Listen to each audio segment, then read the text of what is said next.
नमस्कार, आपका स्वागत है। दोस्तों, एक समय की बात है, देवर्षि नारद भगवान श्री कृष्ण से मिलने के लिए द्वारिका नगरी में पधारते हैं। नारद जी को देखकर भगवान श्री कृष्ण कहते हैं, हे देवर्षि, पधारिए, द्वारिका नगरी में आपका स्वागत है। आज द्वारिका में आने का क्या प्रयोजन है? देवर्षि कहते हैं, हे प्रभु, मन में आपके दर्शन करने की इच्छा हुई, सो चला आ गया। भगवान श्री कृष्ण मुस्कुराते हुए कहते हैं, हे देवर्षि, अवश्य ही आपके मन में आज कोई न कोई शंका निर्माण हो गई होगी, इसीलिए निसंकोच होकर पूछ लीजिए। देवर्षि कहते हैं, हे प्रभु, आप तो सब कुछ जानते हैं, मेरे मन में जो भी शंका है उसके विषय में भी आपको पता है, लेकिन फिर भी अगर आप पूछ रहे हैं तो बताने की चेष्टा करता हूं। हे प्रभु, आज मैं आपके पास यह जानने के उद्देश्य से आया हूं कि किस कारण से मनुष्य के जीवन में दरिद्रता आती है।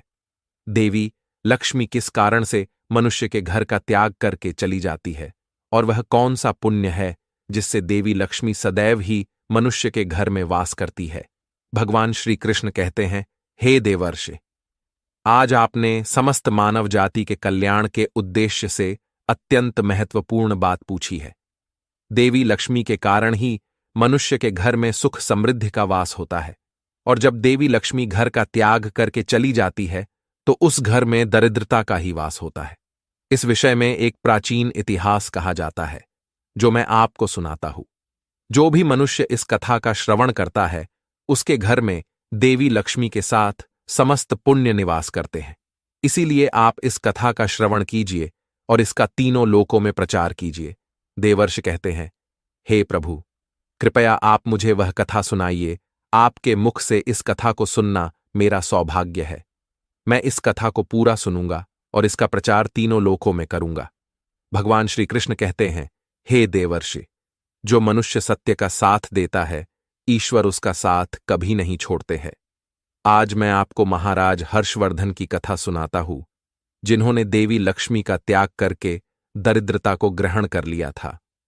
त्रेता युग की बात है। भारतवर्ष में सत्यवादी धर्मात्मा राजा हर्षवर्धन राज्य करते थे। उनका राज्य कुंतल प्रदेश पर था। उनके राज्य की प्रजा उनसे अत्यंत संतुष्ट रहा करती थी। महाराज हर्षवर्धन बड़े दानशूर और वचन का पालन करने वाले थे। वे सदैव अपनी प्रजा के हित का ही विचार करते थे। महाराज हर्षवर्धन इतने दयालु थे कि उनकी महानता का परिचय इस बात से पता चलता है, जब भी उनके नगर में कोई भी साधारण मनुष्य बिक्री करने के लिए बाजार में अन्न, वस्त्र आदि कोई वस्तु लाता, और यदि वह वस्तु सायंकाल तक नहीं बिकती तो उसे राजा स्वयं खरीद लिया करते थे, ताकि उनके राज्य से कोई खाली हाथ न जा सके। अपनी प्रजा के हित के लिए राजा ने यह सत्य की प्रतिज्ञा की थी। सायंकाल होते ही राजा के सेवक शहर में भ्रमण करते, और जब वे किसी को कोई वस्तु या द्रव्य लेकर बैठा हुआ देखते जिसे किसी ने खरीदा न हो, तो महाराज के सेवक उस व्यक्ति से उन वस्तुओं की कीमत पूछते और उसकी इच्छा और जरूरत के अनुसार उस वस्तु की जो भी कीमत होती वह कीमत देकर उसकी वस्तुओं को खरीद लेते थे। इस प्रकार से महाराज के ऐसे दयालु स्वभाव को देखकर अनेक लोग प्रसन्न होकर उनकी महानता की चर्चा करने लगे। महाराज हर्षवर्धन की कीर्ति तीनों लोकों में होने लगी। देवता भी उनकी प्रशंसा करने लगे। जब यह बात धर्मराज को पता चली तो एक दिन स्वयं धर्मराज ने ही महाराज हर्षवर्धन की परीक्षा लेने की सोची। फिर एक दिन स्वयं धर्मराज एक ब्राह्मण का वेश धारण करके महाराज हर्षवर्धन की नगरी में प्रकट हुए। उन्होंने अपने साथ दरिद्रता की कारक टूटी फूटी चीजें, कूड़ा करकट और कचरा एक पेटी में भर कर ले लिया। अर्थात उन्होंने दारिद्र्य एक पेटी में भर लिया, और उस पेटी को लेकर वे सत्यवादी महाराज हर्षवर्धन के नगर में उनकी परीक्षा लेने के लिए पहुंच गए। धर्मराज उस नगर के बाजार में उस कचरे से भरी पेटी को लेकर बेचने के लिए बैठ गए, किंतु कौन व्यक्ति कूड़ा कचरा खरीदेगा? ब्राह्मण रूपी धर्मराज दिन भर वहीं पर बैठे रहे, लेकिन किसी ने भी उनका कूड़ा कचरा नहीं खरीदा। जब सायंकाल हुई तब राजा के सेवक हमेशा की तरह ही बाजार में घूमने लगे। जिसका भी बिक्री का सामान बचा होता उसे वे उचित धन देकर खरीद लेते थे, ताकि कोई खाली हाथ घर न जा सके। फिर उन सेवकों ने देखा कि एक ब्राह्मण अपनी पेटी लेकर बैठा हुआ है। राजा के सेवकों ने उन ब्राह्मण महाशय के पास जाकर पूछा, हे ब्राह्मण महाराज, आप इस नगर में नए दिखाई दे रहे हैं। क्या हुआ? आपका सामान किसी ने भी नहीं खरीदा? ऐसा क्या लेकर आए हैं आप अपनी इस पेटी में? महाराज के आदेश से हम आपका यह सामान खरीदने के लिए आए हैं। कृपया बताइए, आपकी इस पेटी में क्या है और इसका मूल्य कितना है? तब उस ब्राह्मण ने कहा, हे सैनिकों, मैं इस पेटी में दारिद्र्य लेकर आया हूं, अर्थात कूड़ा करकट भरकर लाया हूं, और इसका मूल्य 1000 सुवर्ण मुद्राएं हैं। उस ब्राह्मण के ऐसे विचित्र वचन सुनकर वे सभी सैनिक हंसने लगे और फिर उन्होंने उस ब्राह्मण से कहा, हे ब्राह्मण, आपकी पेटी में कूड़ा भरा हुआ है, इसे कौन लेगा? इसका मूल्य तो 1 पैसा भी नहीं है। फिर उस ब्राह्मण ने कहा, हे सैनिकों, यदि इसे कोई नहीं लेगा तो मैं इसे वापस अपने घर लेकर जाऊंगा। मैंने तो सुना है कि आपके महाराज यहां से किसी भी व्यापारी को खाली हाथ वापस नहीं जाने देते, उसका सारा द्रव्य खरीद लेते हैं। लगता है मैंने आपके महाराज के बारे में झूठ सुना है। उस ब्राह्मण की ऐसी बात सुनकर राजा के सेवकों ने कहा, हे ब्राह्मण, आपने सही सुना है।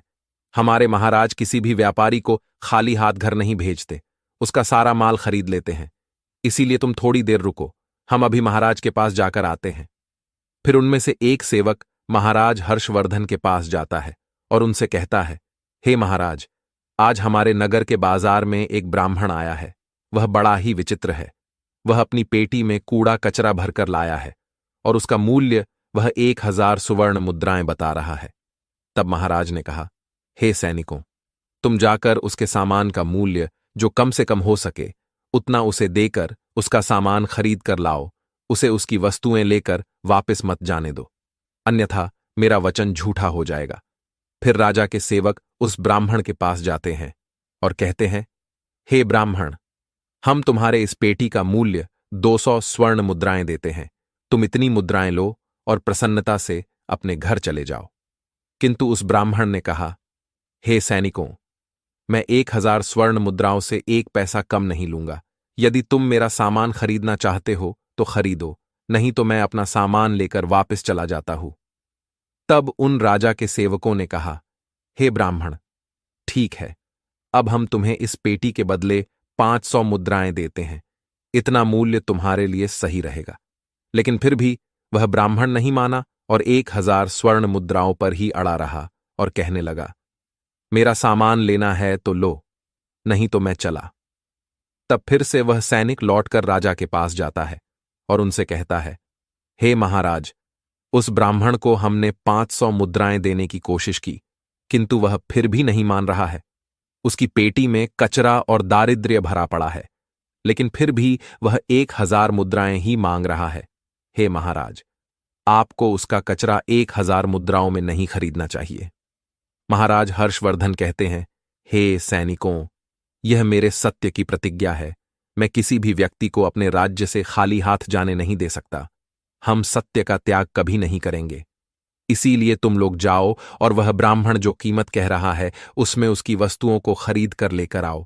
इसमें संकोच मत करो। फिर वह सिपाही ब्राह्मण के पास लौट कर आ गए।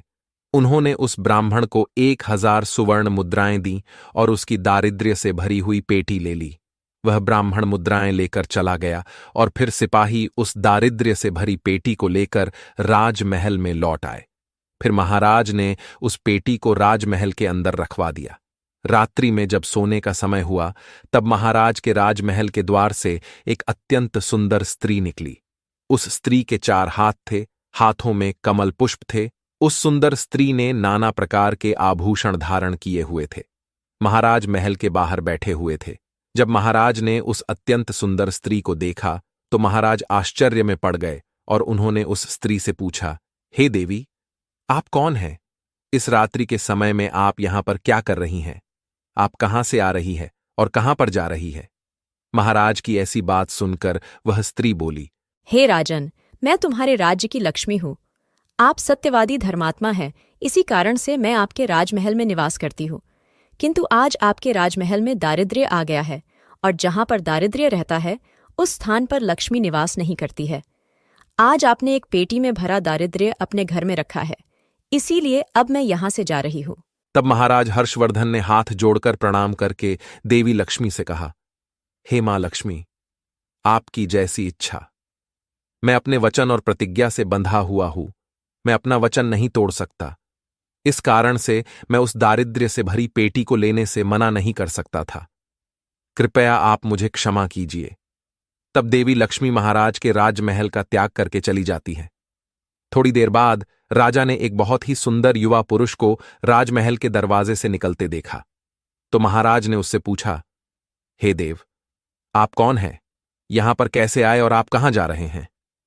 उस सुंदर पुरुष ने कहा, हे राजन, मेरा नाम दान है। आप सत्यवादी धर्मात्मा हैं, सदैव धर्म का पालन करते हैं। इसी कारण से मैं आपके राज्य महल में निवास करता था। किंतु अब देवी लक्ष्मी आपके राज्य महल को त्याग कर चली गई है। लक्ष्मी के बिना आप दान कहां से करेंगे?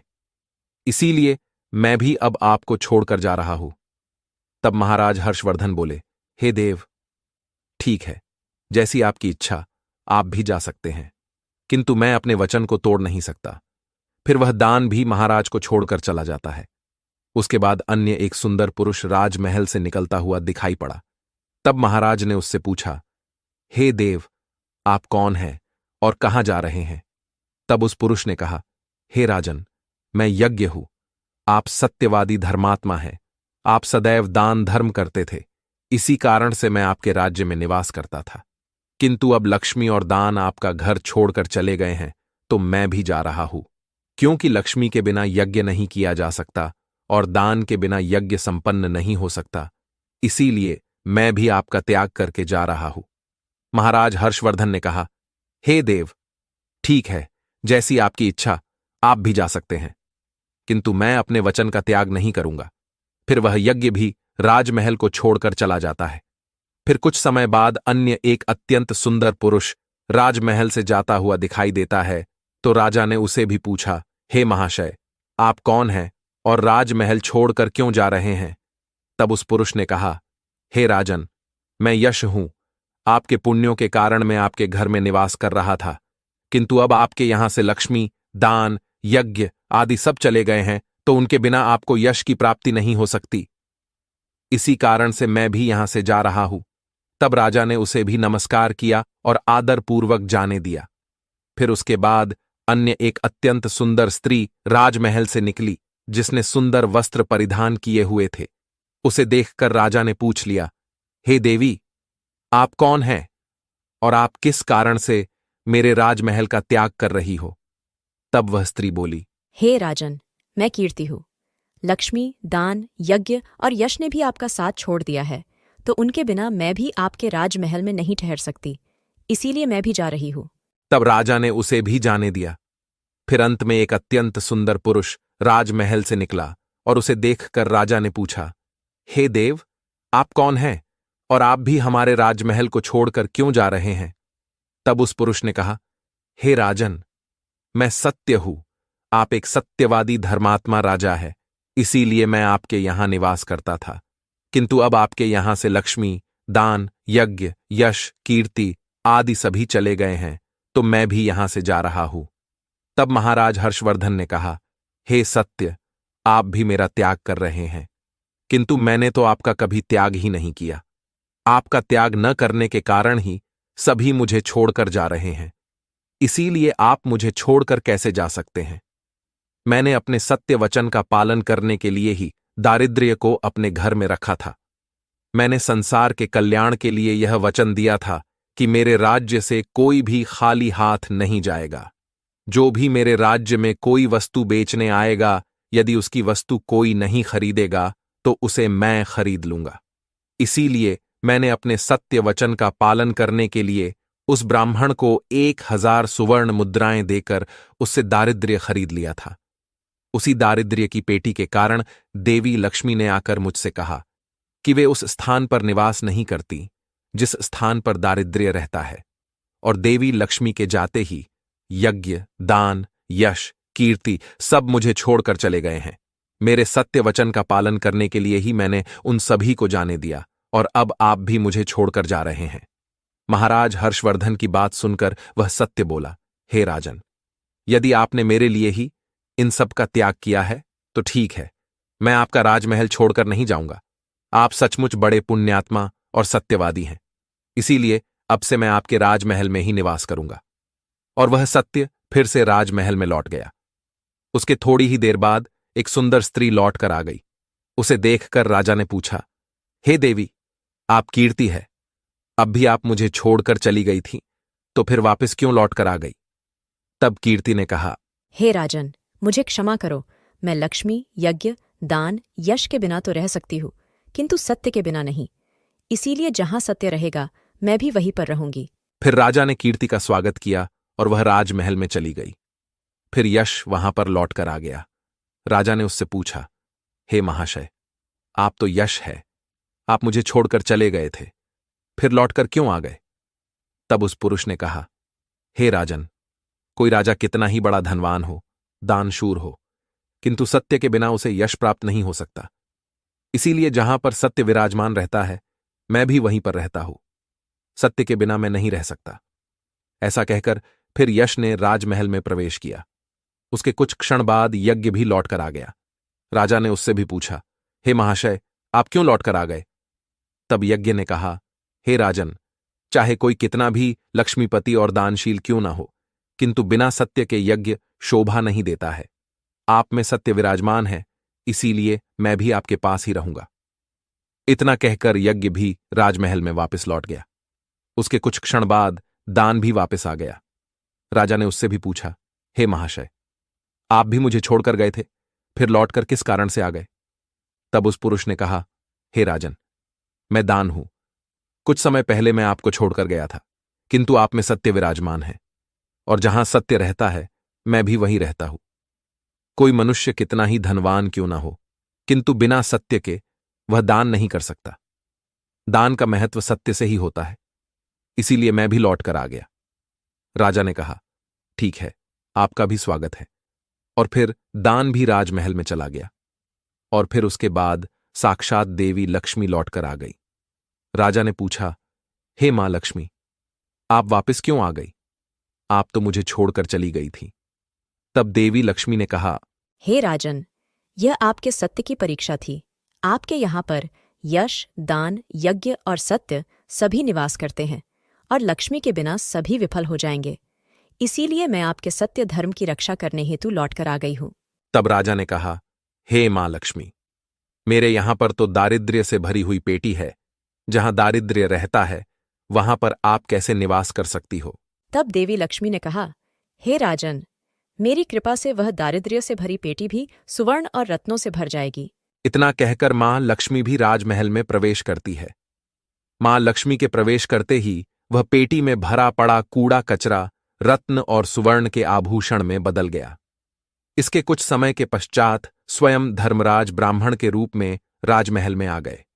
तब राजा ने उनसे पूछा, हे विप्रवर, आप कौन हैं? आपने तो मेरा त्याग नहीं किया था, फिर आप यहां पर कैसे आ गए? तब उस ब्राह्मण ने कहा, हे राजन, मैं साक्षात धर्म हूं। मैं ही ब्राह्मण का रूप धारण करके आया था, और मैंने ही 1000 सुवर्ण मुद्राओं के बदले तुम्हें दारिद्र्य दिया था, किंतु तुमने अपने सत्य के बल से मुझे जीत लिया है। इसीलिए अब मैं तुम्हें वरदान देने के लिए आया हूं। बताओ, मैं तुम्हें कौन सा वर प्रदान करूं? इतना कहकर धर्मराज ने अपना मूल स्वरूप धारण किया। तब राजा हर्षवर्धन ने कहा, हे धर्मराज, आपके दर्शन करके मैं धन्य हुआ। कृपया आप अपनी कृपा सदैव मुझ पर बनाए रखें। मुझे और कुछ नहीं चाहिए। फिर धर्मराज ने राजा को आशीर्वाद दिया और उस स्थान से अंतर्ध्यान हो गए। भगवान श्री कृष्ण कहते हैं, हे देवर्षि, इस प्रकार से अपने सत्य धर्म के कारण ही महाराज ने सभी पर विजय प्राप्त की थी। इसीलिए मनुष्य को कभी भी सत्य का अनादर नहीं करना चाहिए। हमेशा सत्य का पालन करना चाहिए। जो सत्य की राह पर चलता है उसके पास लक्ष्मी, दान, यज्ञ, यश, कीर्ति सदैव निवास करते हैं। तो दोस्तों, इस प्रकार से भगवान श्री कृष्ण ने नारद जी को अत्यंत महत्वपूर्ण ज्ञान दिया है।